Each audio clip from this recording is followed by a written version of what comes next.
Today I'm wearing an appropriate hat as we're going to visit several former Cincinnati Reds, maybe even a couple owners. We'll see what we can get into. Y'all ready?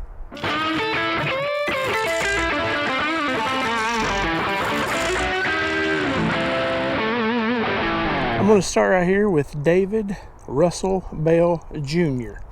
I start with him because he was born near Louisville, Kentucky on November the 15th, 1928. So if you're looking at this and you see the David Bell and that rings a bell, well, sorry for that joke, but it's probably because it should. Better known as Gus, this former Cincinnati Red from 1953 until 1961. He was a player, and he was also the father of Buddy Bell, another Reds great. And his son, Gus's grandson, is David Bell, who, unfortunately for him, was recently let go as the manager of the Cincinnati Reds. Gus here had a long career. He played for the Pirates, the Reds, the Mets, and even the Milwaukee Braves before they moved out to Atlanta. Gus finished his career in 1964, and he finished with 1,823 hits, 206 home runs, 942 RBI, and a very respectable 281 batting average.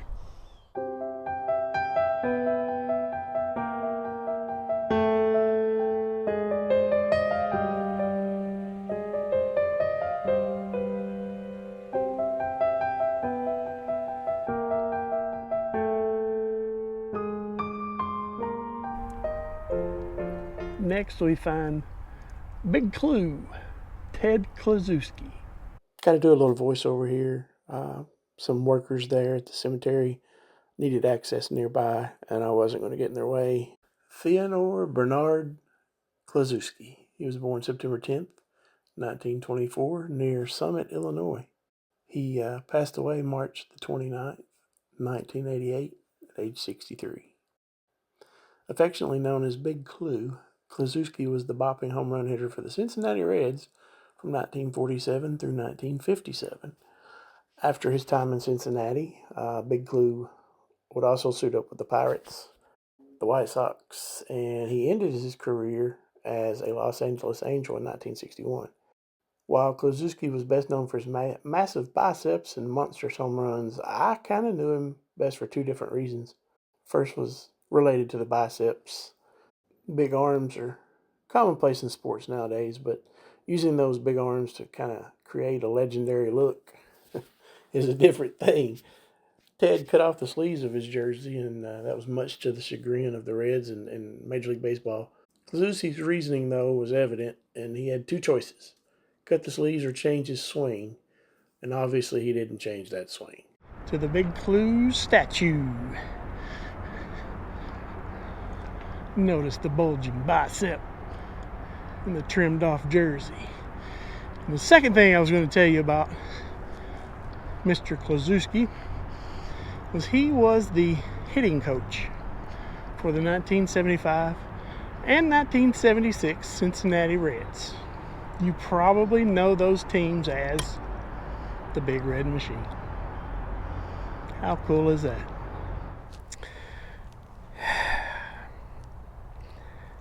I really debated about this.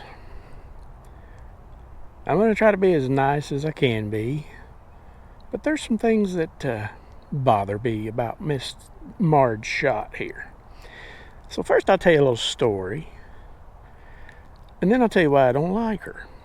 So somewhere around 1988, 89, something like that, I was at a Cincinnati Reds game with a bunch of my cousins, having a blast. We were split up in two sections because someone had season tickets on one side that we were friends with, and the rest were wherever we could get them. But a cousin by the name of Craig caught a foul ball that day, and we noticed down the first base line in the old Riverfront Stadium there where Marge Schott, who we just saw her grave, Marge Schott was sitting there. So we thought it would be cool to walk down there and meet Marge Schott. So we took the baseball down there. Marge smelled different. I don't really know what it was. I personally think it was probably beer, but I was so young at the time, I really didn't know what beer smelled like. But it was beer, cigar or cigarette, I don't remember which, and dog. Yep. Very appealing. So, we didn't waste much time. Marge was kind enough to sign that baseball.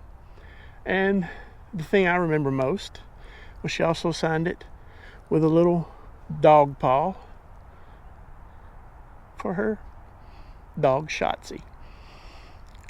She had a couple Shotsies, and a lot of the players didn't like the dogs. Not because they didn't like dogs, but it was the fact that the AstroTurf at the old Riverfront Stadium, she just let the dogs run wild. And let's just say they shit on the field. There we go. Okay, so on to the fact of why I don't care for Marge Schott. One hand, I'm thankful for her. One hand, I'm thankful for her. Why? Well, she did put together the team that brought us the 1990 World Series championship, which happened to have probably my favorite player of all time, Mr. Eric Davis. They also had future Hall of Famer Barry Larkin on that team, Tom Browning, Billy Hatcher, Billy Doran, Todd Benzinger. I think Paul O'Neill was still with them then too. I have to go back and look. It's been a while. I know Glenn Braggs was there. Anyway, she put together that team. But that's all I want to say about her, because I'm going to let you read why I don't like her. But I will show you something that I just spotted. Okay? This is so very appropriate. There's the Schott family plots. And there's dog shit. I can't end it any better than that.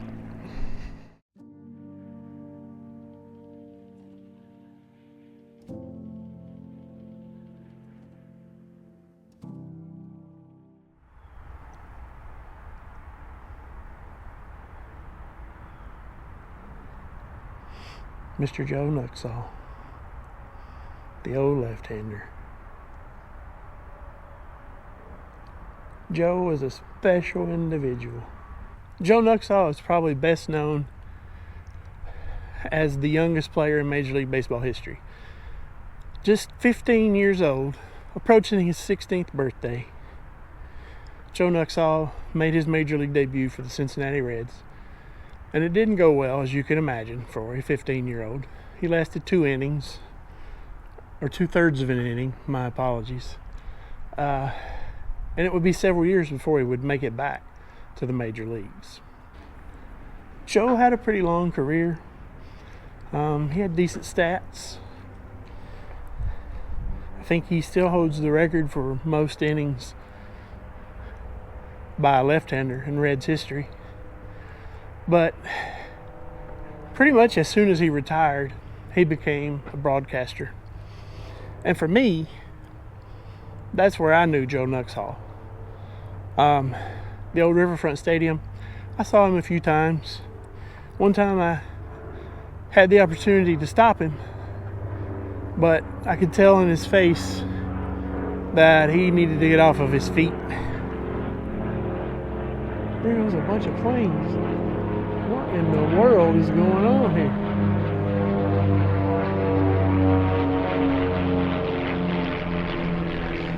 Well, that was unexpected. Where were we? Oh yeah, Joe Nuxhall. What I know him for best is being a broadcaster. I saw him a few times from a distance at the old Riverfront Stadium, and actually had the opportunity to stop him once, but I chose not to. Joe was getting on in his age, and you could tell in his face he needed to get off of his feet. So I did the respectful thing, and I let Joe go on by. He didn't owe me anything. I didn't deserve to stop him. I do wish I could have at least said thank you, but I did the right thing. But for 40 years, The voice of the Cincinnati Reds was Mr. Joe Nuxhall. Starting in 1967, you think about the Reds championships through the 70s, rough times in the 80s. Along comes 90, add another championship. It's pretty awesome. Joe was there to see a lot. He mentored a lot of people. I know him mostly with his work with Marty Brenneman, but many broadcasters have come through Cincinnati that Joe had a hand in helping them become who they could be. So while he has a statue at the stadium as a pitcher, he should probably have a headset on. Not taking anything away from his illustrious baseball career, but for me, I think for a lot of people, when you think Cincinnati Reds, you think Joe Nuxhall, you think Marty Brenneman. Shoot, Dan Patrick was here in Cincinnati for a long time. That's where he got his start, really. But anyway, the old left-hander here, I'm glad we could stop and see him. Finally get to tell him thank you. So Joe, Donzetta, thank you both. May you both rest easy. From what I've read, Pete Rose was cremated. So his statue here at Great American Ballpark has obviously been treated as a grave.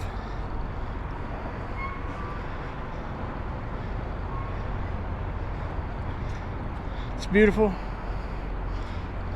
It's heartbreaking. But it's something that we all, unfortunately, will face in due time. There'll never be another Charlie Hustle. Mr. Peter Edward Rose. Thanks, Pete. You showed us how the game should be played. There's Mr. Tony Perez, also part of the Big Red Machine. Big number 24.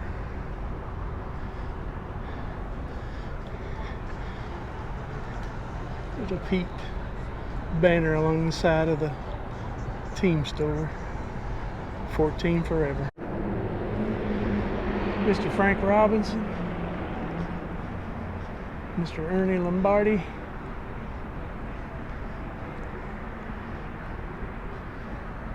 Staring down at the old left-hander. Little Joe Morgan. He may have been small in stature.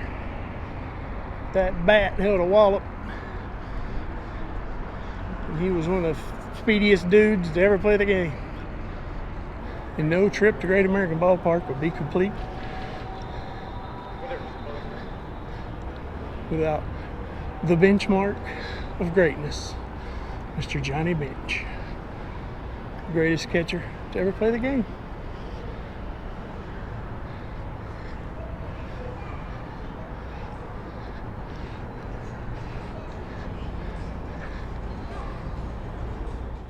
So, I saved the biggest character for last.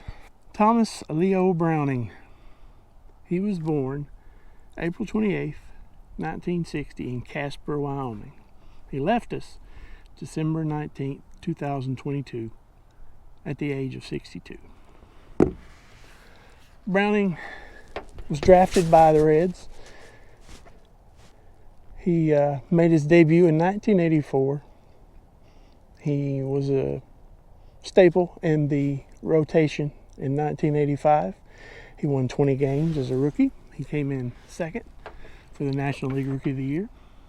He pitched from 84 to 94 with the Reds, and he had a short stint with the Kansas City Royals before he finally hung it up. I think he broke camp and then retired in like May. But Tom Browning, man, where do you start with Tom Browning? I guess you start with the good, right? So September 1988, I don't remember the exact date. He threw what I believe was the 19th perfect game in Major League Baseball history. It was his only no-hitter, his only perfect game. You'd like to think now that they've started that they'll be able to get this game in. Well, it kind of fit into my game plan because I like to work quick.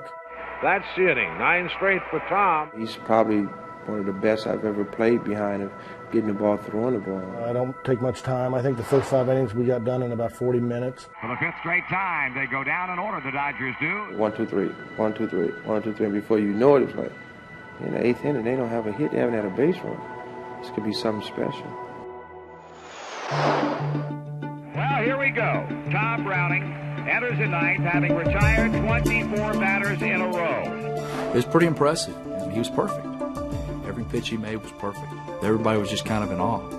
Scared to death. Nervous. Knew what was in front of me. Couldn't feel my legs. Just try to keep your composure on the outside because inside you're just going crazy. This is the second time this season that he has flirted with a no-hitter. He lost one out at San Diego on a 9th inning single by Tony Gwynn. Being at home, they have a way of, kind of rejuvenating you, kind of keeping you pumped up. The player is Browning. The pitch is swung on, ground ball up the middle. Larkin's got it. His throw to first. 2 out. In the history of this franchise, there have been 15 no-hitters pitched. 12 in 9 innings, 3 of 10 or more. There has never been a perfect game thrown by a Reds pitcher. No-hitters and certainly perfect games don't fall out of trees every day. They are all up and on their feet and rooting individually and collectively for Browning to get one final out. He is ready for the 2-2 to Woodson, and here it comes. And it is swung out and missed. And Tom Browning has pitched a perfect game. 27 outs in a row, and he is being mobbed by his teammates just to the third base side of the mound. Out-of-body experience to start with, I can tell you that. When Ronnie Oster tackled me, and then the crowd piled on top, he busted my lip open at the bottom, but he screamed at me, you know what you just did, and all that. But then they lifted me up on the shoulders, and I felt like I left my body and was looking down the whole celebration. A perfect game thrown by Tom Browning on this Friday night, September the 16th, 1988, as he no-hits the Los Angeles Dodgers 1-0 and throws the first perfect game in the long and legendary history of this great Cincinnati Reds baseball franchise. He was an All-Star in 91. He was a World Series champion in 1990, obviously. He won Game 3 for the Reds. They only needed 4. Yes, I'm still bragging about a sweep of those mighty Oakland A's, and I always will. I always will. But again, Tom threw a perfect game, and he's probably just as well known for his shenanigans as he is his accomplishments. I remember a game that they were playing the Chicago Cubs, and you look over on the rooftops back in behind Wrigley Field, and those apartments over there and houses over there, they'd set up seats, and Tom Browning is just over there having a beer, hanging out with everybody watching the game. Like, I'm not going to get called to go in there. Let's just hang out and have some fun. Cincinnati teammate Tom Browning knows how to keep cool. Center stage at Wrigley Field. His teammates are waving to Tom Browning. I guess those fans out on the rooftop are really having fun. Why can't we broadcast someday? In the World Series, Lou Pinella's like, where's Browning? Where's Tom? I need Tom. I need Brown. Where's Browning at? And his wife had went into labor, and Tom just packed up and went to the hospital, which I don't blame him. But That's Tom Browning in a nutshell. Several people knew Tom Browning was leaving the stadium. Lou Piniella didn't. After a heated conversation with pitching coach Stan Williams, Piniella appealed to Marty Brenneman for help. Joe, we've got a rather unusual message. We understand that Tom Browning's wife, Debbie, has gone into labor. He has left the ballpark, and a call apparently has just come up from the Reds clubhouse to make an appeal over our airwaves for Tom Browning to come back to the ballpark in the event that they have to use him to pitch tonight. Tom didn't hear that, but found out Lou was looking for him while watching the game at the hospital. I'll tell you, something else has transpired in this ballpark that is unbelievable. We just learned that Tom Browning earlier left the ballpark. His wife went into labor. But Browning wasn't going anywhere. Yeah, but there wasn't a whole lot I could do. I mean, she was ready to go anytime, and I just, I wasn't going to leave her, and what the heck. The rest of the night worked out perfect. No, I mean, it was just a great evening. I mean, I sat and watched the end of the game, and watched her with the double, and half hour later, my little boy was born, so it was pretty neat. He later on, he got in some trouble over the years. Some child support, and not long before he passed, he had a DUI that he actually ran into someone's home. Thank God no one was hurt. He owned up to it. He's like, yep, I did it. Bygones be bygones. He was paying for it. Shortly, just right at 4 months after that, they found Tom unresponsive in his home, and no resuscitations would work. And he left us. Funny story about the perfect game that Tom Browning threw. I was there like 2-3 nights later at a game that was a birthday present for me, actually. And Marge Schott had brought a Corvette and handed the keys to Tom, and of course, and gave, I believe it was a mink coat that she gave to Tom to give to his wife.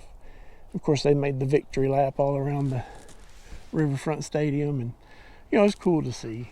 It was cool to see a wild man. I just love Tom because his cheeks were always red.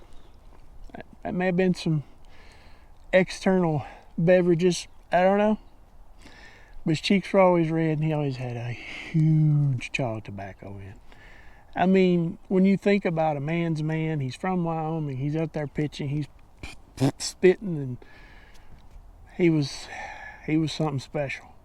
I mean, there were times though too. I remember when he was throwing a pitch and just broke his arm and just fell down in like this freak accident. It was very traumatic, to be perfectly honest with you. And in San Diego, there was a frightening moment last night for Cincinnati Reds pitcher Tom Browning. In the 6th inning against the Padres, the left-hander collapsed after throwing a pitch. He broke a bone in his left arm. Doctors call it a very rare injury. As you can see, Tom has given me plenty of memories over the year. I'm really thankful I was alive when Tom Browning was alive. I got to see him win the World Series. Even though my favorite player, Eric Davis, lacerated a kidney, game 1, he did set the tone with a homer. But hey, a sweep of those Bash Brothers. It should have been more like needle showers. You know what I'm saying? I know you know what I'm saying. So, let's take a look at Tom's grave here. Tell him we'll see him next time. Tom Browning and his wife, Deborah. Deborah passed away, 9 months, roughly, before he did. I would imagine that probably had something to do with the drinking. Hopefully if that's the case, he was able to bury those demons with him, get rid of them. Until next time. What was that? What? See ya.